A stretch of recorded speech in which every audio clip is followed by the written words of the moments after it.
16 de julio de 1999. Era una soleada tarde de verano en el aeropuerto del condado de Essex, a menos de una hora de las bulliciosas calles de Manhattan. Desde este pequeño aeropuerto, los ciudadanos adinerados de Nueva York preparaban sus aviones privados para sus escapadas de fin de semana. Listo para pilotar su propio avión estaba un hombre que formaba parte de la élite de la élite. John F. Kennedy hijo. Era increíblemente atractivo, era como un príncipe heredero. La gente estaba esperando el momento en el que se presentara candidato públicamente. Era algo que casi todo el mundo tenía asumido, aunque apenas se hablara de ello. Aunque John aún no se había presentado a candidato, ya era toda una celebridad. Fue elegido por la revista People como el hombre más sexy del mundo. También era el editor jefe de su propia revista y, lo que era más importante, el único hijo del expresidente John Fitzgerald Kennedy. La fascinación pública por John Kennedy hijo surgió a raíz de la extraordinaria vida de su padre y de su trágica muerte. Han asesinado al presidente Kennedy, ya es oficial, Kennedy ha fallecido. Una bala acababa con la vida del querido presidente justo 3 días antes del tercer cumpleaños del joven John.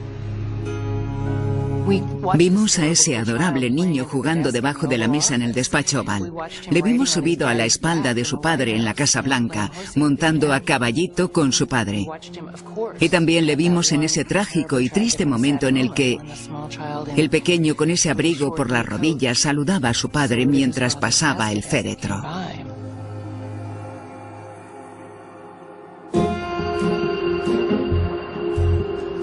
«36 años después, una tarde de julio, John Kennedy hijo esperaba a su esposa Caroline, que llegaba tarde. Iban a volar a la boda de unos familiares. Con ellos en el avión iba a viajar también su cuñada, Lauren Bessette. ¿Sabes algo de tu hermana? No, estará en un atasco. Te dejamos en Martha's Vineyard, ¿verdad? Sí. Perfecto. El plan de John era dejar allí a Lauren y continuar con su mujer hacia el complejo de los Kennedy en Hyannisport, Massachusetts. Creo que estaba impaciente por llegar a la boda. Seguramente estuviera bastante irritable. ¿Quién no? Gracias. Quiero que nos vayamos en cuanto llegue. Vale. Aunque hacía ya más de un año que tenía licencia para pilotar aviones, era la primera vez que lo hacía solo desde que se rompió el tobillo 6 semanas antes en un accidente en ala delta. Le encantaban los deportes extremos, le gustaba el riesgo, llevar a su cuerpo al límite. No le satisfacía vivir por el buen camino. A las 8:20 de la tarde, Caroline Bessette, la esposa de Kennedy, llegó al aeropuerto. Caroline Bessette era una auténtica belleza. Era una especie de diosa con un precioso pelo rubio echado hacia atrás. Hacían una pareja perfecta. Vamos, chicas. Voy a echar un último vistazo y nos vamos. Va a ser un gran fin de semana. Desde que se casaran 3 años antes, Caroline acaparaba la atención de los medios. Los paparazzi perseguían a la famosa pareja por todas partes. Aún así salían a correr, a pasear al perro, hacían lo que podían por mantener una vida normal. La constante presión mediática parecía hacer mella en la pareja. Había rumores de que su matrimonio estaba en crisis. Aún cojeando por el accidente, Kennedy le echó un último vistazo a su nuevo avión, un Piper Saratoga. Era un avión con un motor de primer nivel y 6 asientos, equipado con GPS, sistema de posicionamiento global. Su punto fuerte era que tenía 4 cómodos asientos, unos enfrente de otros en la parte trasera del avión. Abrochaos los cinturones. Ahí hay unos auriculares por si os apetece escuchar algo.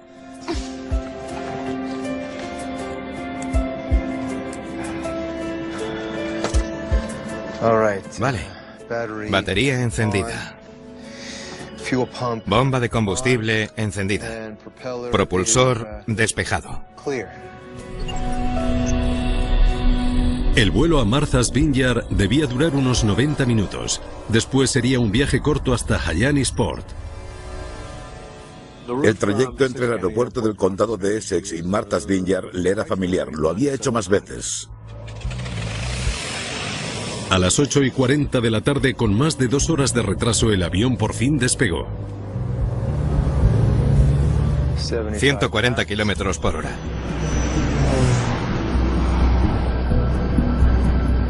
Sí, señor. Como muchos otros pilotos privados, Kennedy volaba siguiendo las reglas de vuelo visual. Mantenerse alejado de las nubes, tener buena visibilidad, mirar siempre al exterior y poder ver el horizonte y orientar el avión siguiendo tus indicaciones visuales. Estas son las mejores vistas de Nueva York que vais a ver jamás. Al girar hacia el este, las vistas de Manhattan y del río Hudson son impresionantes. En un día despejado se pueden ver unos 50 kilómetros a la redonda desde esa altitud. Kennedy volaba a tan solo 1.600 metros, una altitud normal para un avión pequeño. Alrededor de las 9:30 de la noche dejaron atrás la línea de costa. Ahí está Montauk. No veo nada.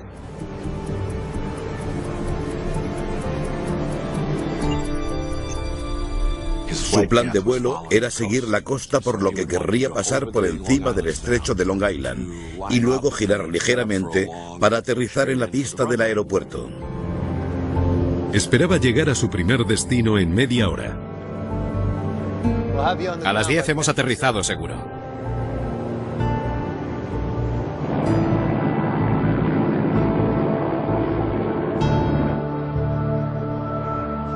Pero a las 10... Torre de Martha's Vineyard. Seguridad del aeropuerto. El controlador de Martha's Vineyard no había tenido ningún contacto con el avión de Kennedy. ¿Se sabe algo del vuelo? Negativo, no se me ha notificado su llegada. Era habitual que vuelos así se retrasaran. Pero según pasaban las horas y seguían sin rastro del Piper Saratoga, una escalofriante sensación se apoderó de ellos. John F. Kennedy hijo, su mujer y su cuñada estaban desaparecidos. La maldición de los Kennedy es algo un tanto exagerado, pero tiene parte de verdad. La historia de la familia Kennedy está marcada por la tragedia. Joseph Kennedy hijo, el tío de John F. Kennedy hijo, murió en una misión secreta durante la Segunda Guerra Mundial. Tanto el presidente John F. Kennedy como su hermano menor Robert fueron asesinados. Y muchos primos suyos han muerto desde entonces. A veces parece que hay algo oscuro que se cierne sobre la familia.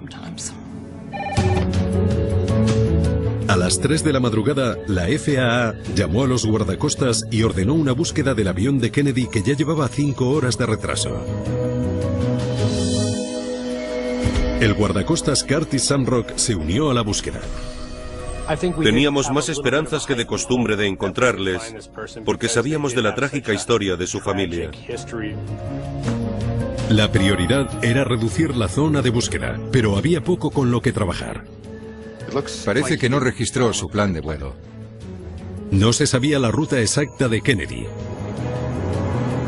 Al contrario que los aviones comerciales, los privados que vuelan a poca altitud no están monitorizados minuciosamente por ningún controlador aéreo. Los guardacostas tenían que utilizar los datos de los radares para calcular la última localización de Kennedy. Era una aproximación muy imprecisa. 11 aviones partieron de la costa para sobrevolar el océano abierto. Aquí el radar solo los detecta cuando vuelan a más de 330 metros. No sabíamos qué pasó después de esta altitud. Si por ejemplo hizo algún intento de recuperarse, podría haber volado 160 kilómetros más o solo 8, no lo sabíamos. Lo único que sabían seguro es que el avión de Kennedy había desaparecido y que encontrarlo dependía de ellos.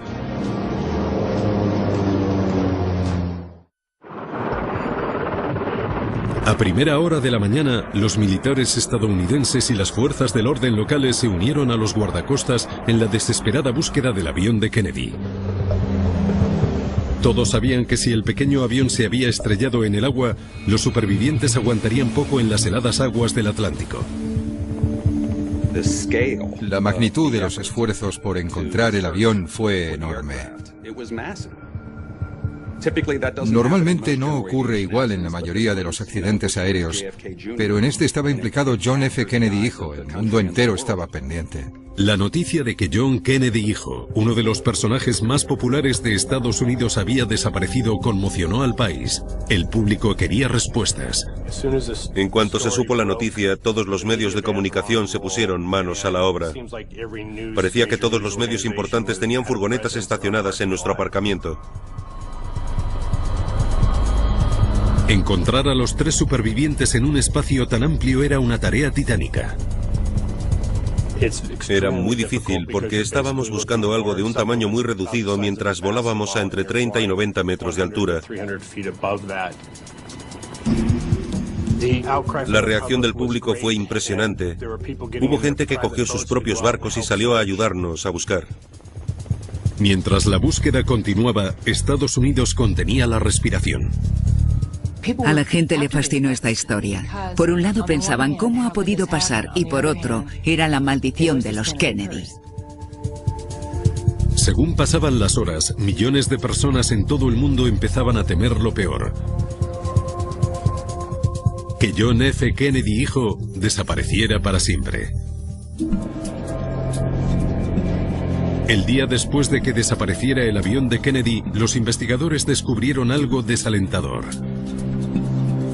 Restos de un avión flotando en las rápidas corrientes de Martha's Vineyard.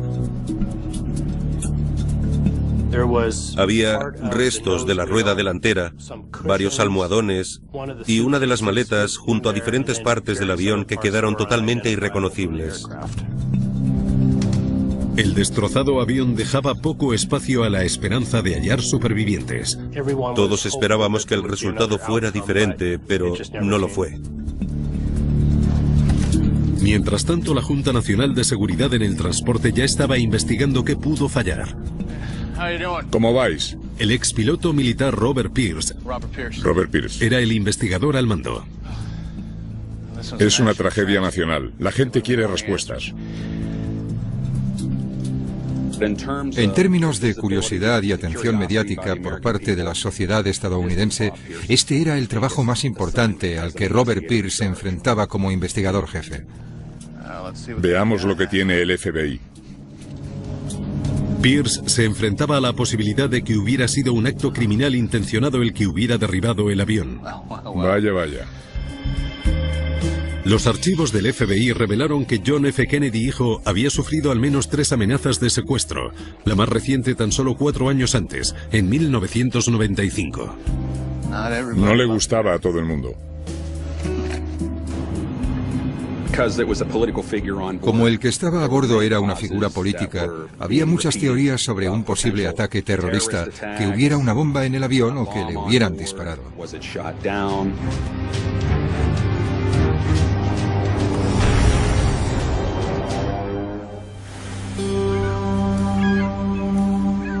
Las respuestas podrían esconderse entre los escombros del avión, perdido aún en el fondo del Océano Atlántico.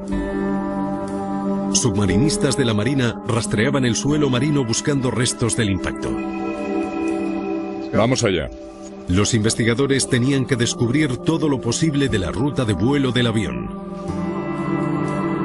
Recopilaron datos de las estaciones de radares de la costa para hacerse una idea de cómo volaba el Piper Saratoga. No va mal por ahora. Cuando dejó la costa atrás, empezó a alejarse de Martha's Vineyard. ¿Por qué volaba en la dirección equivocada? Siempre consideramos los datos registrados por los radares como una versión inferior de las cajas negras. Aún así, nos aportaron información de la ruta de vuelo, la velocidad aerodinámica y la altitud, que fueron de gran ayuda en la investigación. Veamos lo que estaba haciendo ahí. A unos 50 kilómetros de Martha's Vineyard, el avión realizó varias maniobras extrañas. Vale, primero descendió, después giró a la derecha y se elevó de nuevo. Se mantuvo un minuto Después giró a la izquierda y otra vez a la derecha. Descenso de velocidad. Pilotaba como si no pudiera controlar el avión. El comportamiento que indicó el radar era bastante inusual para un descenso y un acercamiento normal a un aeropuerto. En ese momento no sabíamos por qué. Finalmente, el 20 de julio, 4 días después del accidente, los submarinistas de la Marina localizaron el avión sumergido y los cuerpos de los 3 pasajeros. Today, we were able to bring closure to 2 families, and I think that we realize is very important. Aún me acuerdo de cómo saludaba al cortejo fúnebre cuando pasó por delante de él. Creo que eso fue lo más duro, ver las trágicas pérdidas en diferentes generaciones de una misma familia. John F. Kennedy hijo era el príncipe heredero de la familia. Había algo shakespeariano en su trágica muerte. Hola, soy Jeff Gassetti. Me muero por ver lo que tenéis por ahora. ¿Qué habéis descubierto? El investigador del NTSB, Jeff Gassetti, voló desde Washington para unirse al equipo. Mi jefe en ese momento me llamó y me dijo, si encuentran los restos, tú serás el que enviaré allí para que lidere la investigación del accidente. Gracias. Vale, cuando quieras. Empezó analizando las pruebas visuales, las imágenes de los restos tomadas por los submarinistas. ¿Puedes avanzar hasta los restos principales? Para Gassetti, cómo habían caído las piezas y la distancia que había entre ellas eran pruebas importantes. Había que responder la primera pregunta. ¿El avión se estrelló y se desintegró por el impacto? ¿O empezó a desintegrarse durante el vuelo?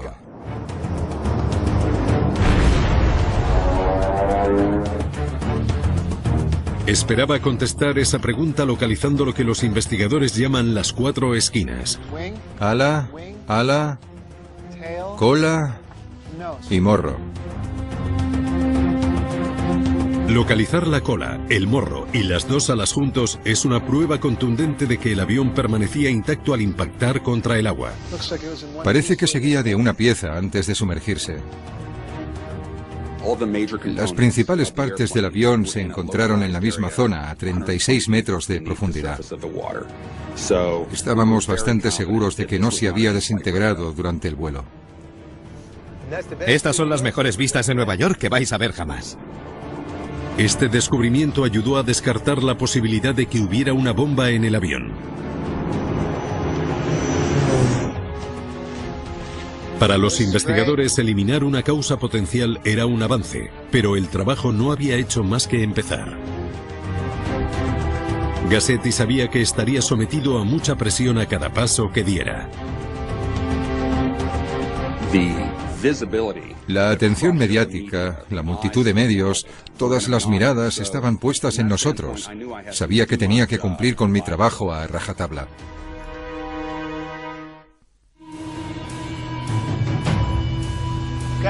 Chicos, esa es la cola. Ponedlo todo en ese lado. Dejad todos los cables juntos, en ese rincón, por ejemplo. Con muchísimo esfuerzo, se recuperó el 75% del Piper Saratoga de John F. Kennedy hijo del fondo del océano. Si queríamos contarle la verdad a la sociedad, al mundo de la aviación y a la familia, teníamos que recopilar todas las pruebas que pudiésemos, y eso significaba intentar encontrar todos los fragmentos del avión sumergido. Hay que saber dónde se encontraron todas y cada una de las piezas, por minúsculas que sean. Los investigadores comenzaron a analizar minuciosamente los restos. Quiero ver todos los fragmentos. Primero empezaremos por las alas. El pequeño avión no estaba obligado a llevar grabadoras de vuelo. Gassetti tenía que averiguar por qué sucedió este accidente basándose en su interpretación de las pistas ocultas entre los escombros. Vale, veamos cómo impactó en el agua. Si Gassetti lograba saber exactamente cómo el avión impactó en el agua, puede que eso le diera una pista de lo que falló. El ala derecha está más dañada que el ala izquierda. Poco a poco, los daños revelaron cómo había caído el aparato. Las marcas que deja un impacto en una estructura pueden darnos mucha información. Hay algo que se llama daños tipo acordeón. Es cuando el impacto en una estructura la aplasta como si fuera un acordeón. Eso nos da una idea de cuál es el ángulo del impacto.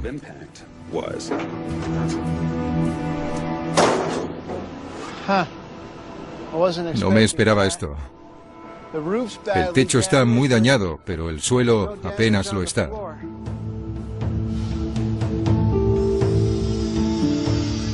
Creo que estaban boca abajo. Giró hacia la derecha y cayó. Así. Según este hallazgo, los últimos momentos del vuelo debieron ser aterradores. ¡Mierda! ¡Venga! Nivel apagado.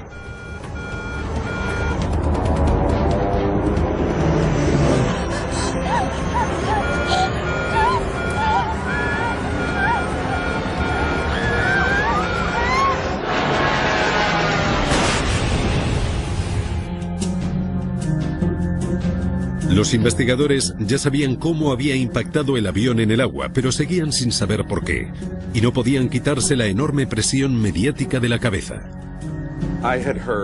Escuché que había un periódico que ofrecía $250,000 por cualquier foto de los restos del avión.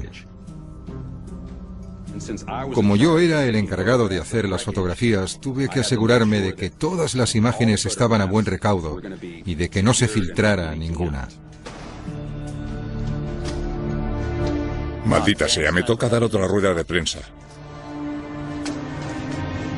Tenían mucha presión de los medios que querían saber todo lo que pasaba. Los investigadores además tenían la presión de sus jefes que querían las cosas hechas para que los medios y el público en general pudiera estar informado de lo que pasaba.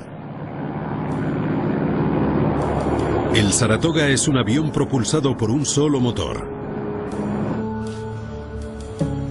Que ese motor fallara podría explicar por qué Kennedy perdió el control del aparato. Gassetti examinó las aspas de la hélice. La forma en la que estaban dobladas indicaba que continuaron girando ya en el agua. La única forma de que pasase eso es que la hélice, alimentada por la energía del motor, siguiera funcionando, por lo que no fue problema del motor. Las pruebas eran evidentes. El motor no fue lo que falló. Los investigadores centraron su atención en los complejos mecanismos que controlaban el movimiento del avión. Vale, vamos a comprobar los cables a ver en qué estado están. Eso es.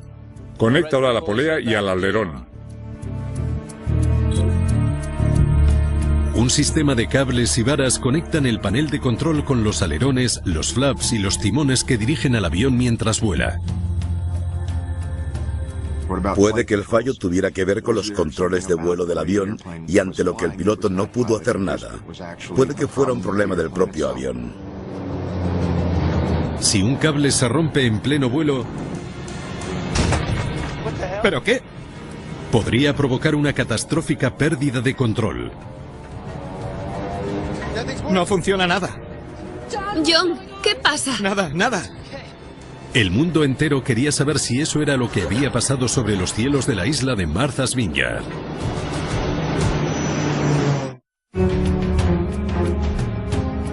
Un examen más exhaustivo del sistema de control del vuelo del Piper Saratoga de Kennedy Arriba. aportó pruebas concluyentes. Abajo. Ninguno de los mandos de vuelo funcionaba mal. Los cables de los alerones también parecen ir bien. El sistema de cables funcionaba. Tampoco había ninguna señal de que los cables se rompieran antes del impacto. Encontramos cables de control que se habían separado, pero lo habían hecho debido a lo que llamamos sobrecarga de tensión, es decir, a una fuerza de impacto. No había cables oxidados que pudieran romperse antes del accidente. Los investigadores se preguntaban qué más podría haber derribado el avión de John F. Kennedy hijo.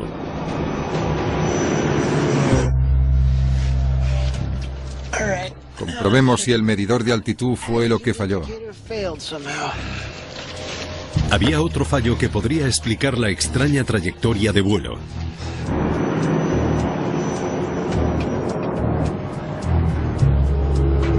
Todo parece en orden. Los pilotos confían en un instrumento más que en ningún otro que les avisa cuando no están volando en línea recta ni a un buen nivel. El indicador de altitud monitoriza los movimientos del avión: arriba, abajo, derecha e izquierda. Si no funcionaba correctamente, le dio a Kennedy una información incorrecta que podría haber sido la causa por la que guió el avión hacia el océano. ¡Mierda! ¡Venga! Nivel apagado. Recolectamos todos estos componentes y se los enviamos al laboratorio de materiales de la NTSB. Fotografiamos muchos de ellos, los desarmamos y miramos en su interior. A ver qué encontramos. Pero tras un minucioso examen de todos los instrumentos del avión, seguían sin tener ninguna prueba. Todos los instrumentos funcionaban bien. La conclusión de los investigadores es que el Piper Saratoga funcionaba correctamente. No encontramos ninguna prueba de ningún fallo mecánico previo al accidente. Usted le vio esperando en la pista, ¿verdad? Ahora la atención se centró en el piloto. ¿Sobre qué hora sería? Los investigadores interrogaron a testigos para que les ayudaran a reconstruir los últimos días de John Kennedy hijo. ¿Habló con el señor Kennedy? Esperaban que alguien les dijera algo que explicara por qué perdió el control del avión. Y cuando habló con usted estaba... Queríamos hacer una especie de análisis de las 72 horas del piloto previas al accidente. ¿Qué hizo? Si estaba bajo presión, con quién habló, en qué pensaba y cuál era su estado físico. Ese tipo de cosas son muy importantes en un accidente así. ¿Por qué el piloto no pudo mantener el control del avión? ¿Había algo extraño o fuera de lo común?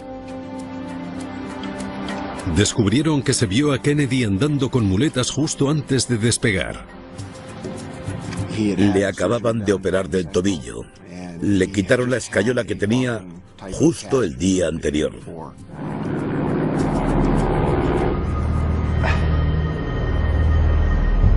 Los pilotos necesitan ambas manos y pies para manejar un avión. Cuando pisas el pedal del timón en un avión, la fuerza que ejerces se transmite desde el tobillo hasta la pierna. ¿Podría la lesión de Kennedy explicar la fatal trayectoria de vuelo?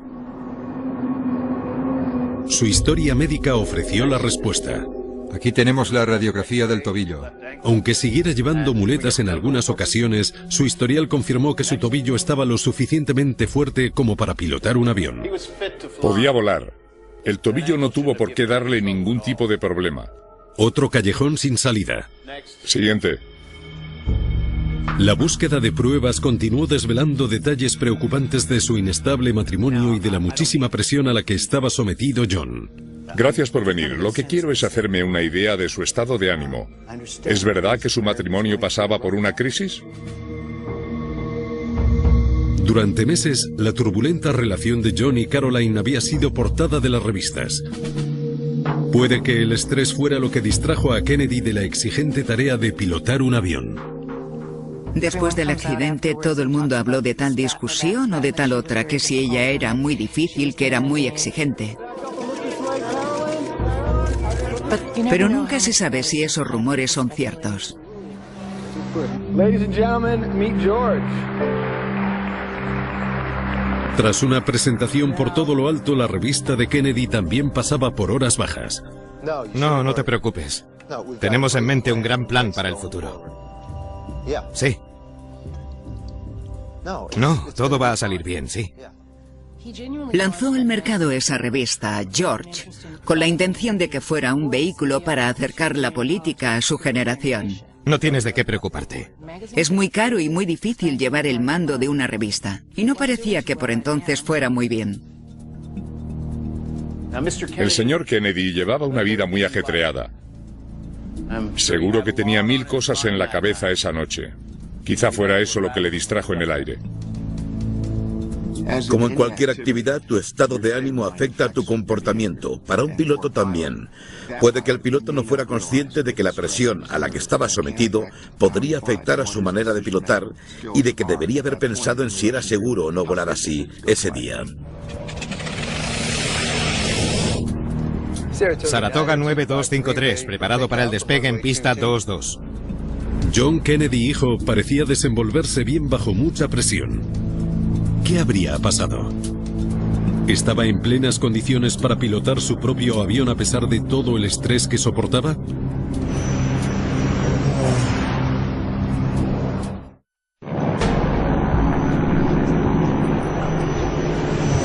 Más de 300 horas de vuelo.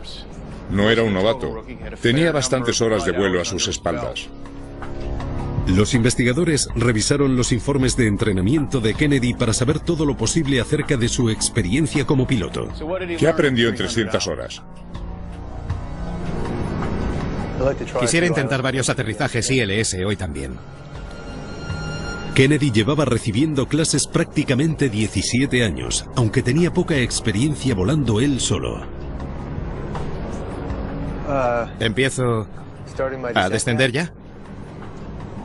En el caso de Kennedy, de las 310 horas que había volado, únicamente lo había hecho solo durante 70 o 75. 1, 2, 3, 4, 5, 6... Había otro detalle inquietante. 11 instructores diferentes. No creo que ninguno le llegase a conocer bien. Kennedy se formó con muchos instructores diferentes durante esos años. ¿Tengo que desacelerar más? Yo no hubiera hecho lo que hizo Kennedy. Yo hubiera preferido formarme con un solo instructor, sobre todo durante la parte instrumental del entrenamiento. Perdón por llegar tarde. ¿Hoy me toca con usted? Tim O'Neill fue uno de los instructores de Kennedy. Era una persona muy ocupada. Estaba todo el rato entrando y saliendo. A veces llegaba tarde. Odio esa autopista. Siempre está llena. Tener otras cosas en la cabeza no ayuda cuando estás aprendiendo algo.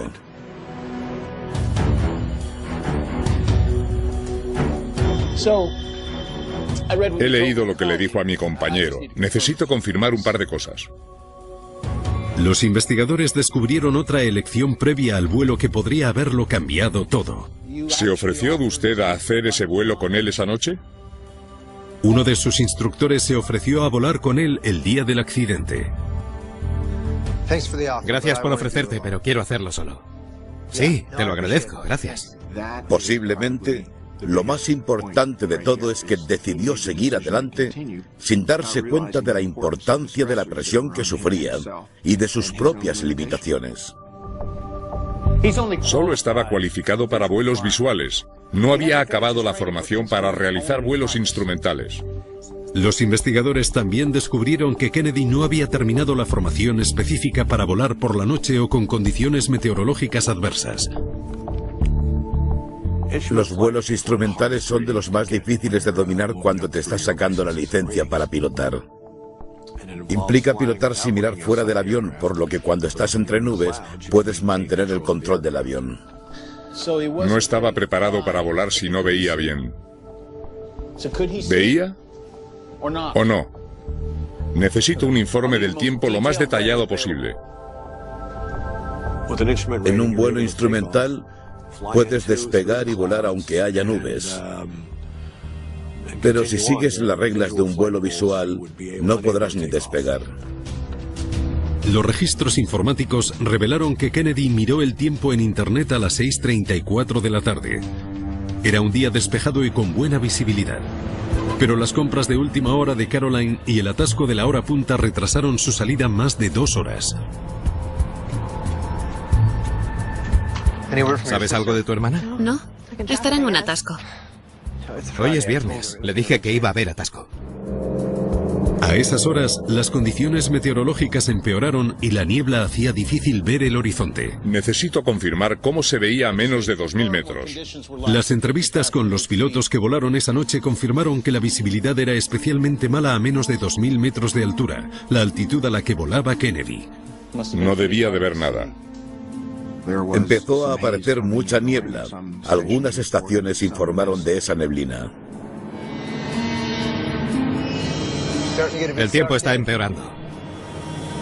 Espero que se despeje el fin de semana. Los investigadores creían que Kennedy tuvo dificultades para ver lo que pasaba fuera del avión. Las condiciones visuales eran demasiado oscuras y borrosas para un piloto acostumbrado a confiar en las señales visuales y no en los instrumentos. No era la mejor noche para que este hombre volara. El tiempo juega un papel muy importante en todos los accidentes aéreos, incluso en los que crees que no.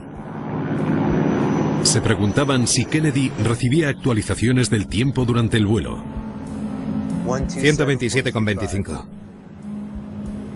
Para obtener la información precisa tendría que haber escuchado por la radio la retransmisión del tiempo de Martha's Vineyard. La radio del avión fue una de las numerosas piezas recuperadas del océano. Los investigadores probaron la radio para comprobar que funcionaba. Después comprobaron si estaba en la frecuencia correcta. Crucemos los dedos a ver si podemos saber en qué emisora estaba. Enséñame la frecuencia otra vez. 126,25. Se equivocó en solo un dígito. Kennedy escuchó una frecuencia equivocada. En este caso, la frecuencia estaba mal por un dígito. Este hallazgo les hizo pensar a los investigadores que puede que Kennedy no recibiera las actualizaciones sobre el tiempo que necesitaba. Pero también revelaba algo más, algo que podría explicar al fin el fatal accidente que conmocionó a un país entero.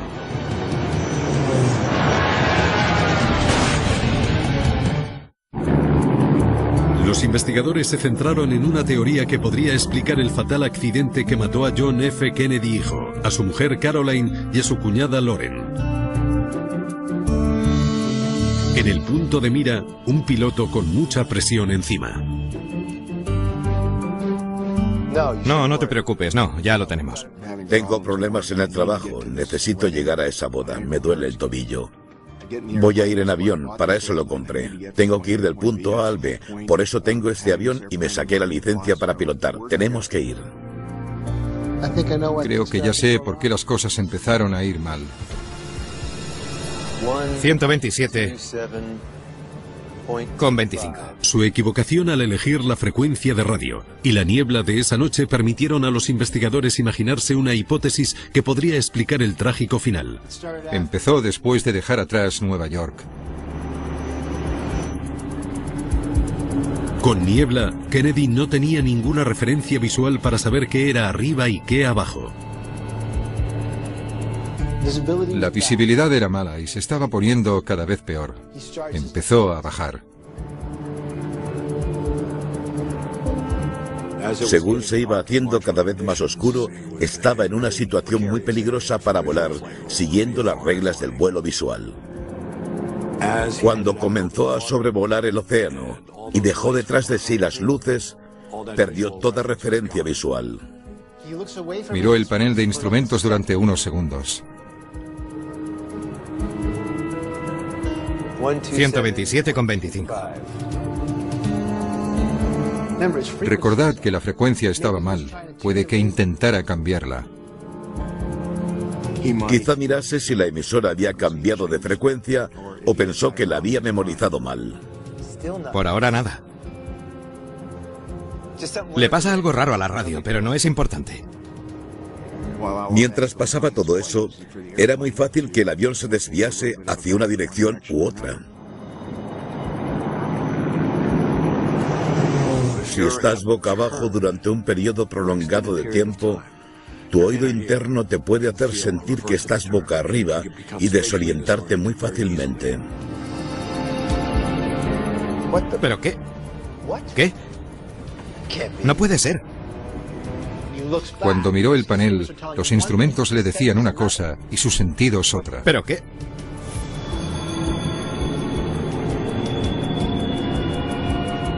Tienes que estar muy bien entrenado para descartar la información que te da el cerebro y mirar los instrumentos, entender lo que dicen y volar acorde con ellos. ¿Pero qué? John. Espera. Venga. Nivel apagado. ¿Qué haces? ¡Sube!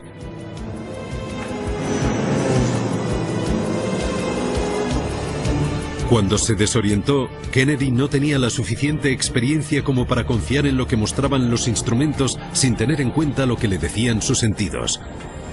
No funciona nada. Puede que ni supiera la extraña inclinación que llevaba, ni que estaba a punto de estrellarse contra el agua. Es lo único que encaja. Desorientación espacial. Quedaba la abierta posibilidad que siempre existe de que fuera el clásico caso de desorientación espacial que desafortunadamente ha matado a tantos pilotos.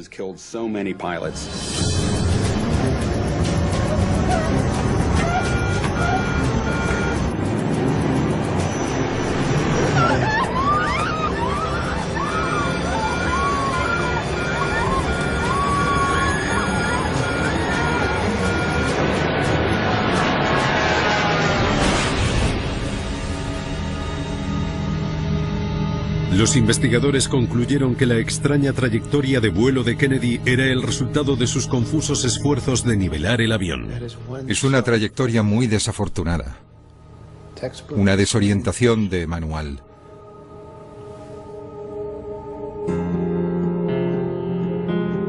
El informe oficial de la NTSB atribuyó el accidente a que Kennedy fue incapaz de mantener el control del avión durante el descenso sobre el océano por la noche.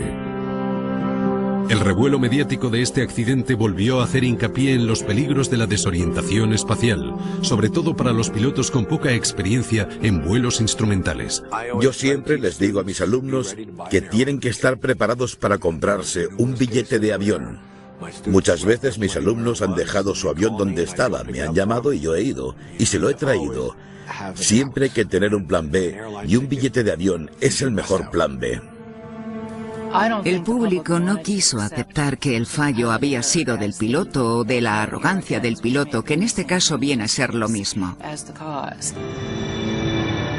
Perderle era una cosa, pero perderle porque él mismo había cometido un fallo era mucho peor. Una persona joven, con un brillante futuro por delante. Muchos pensaban que tenía posibilidades de ser el presidente de Estados Unidos. Perdimos un poco de nuestra inocencia estadounidense. Fue una tragedia.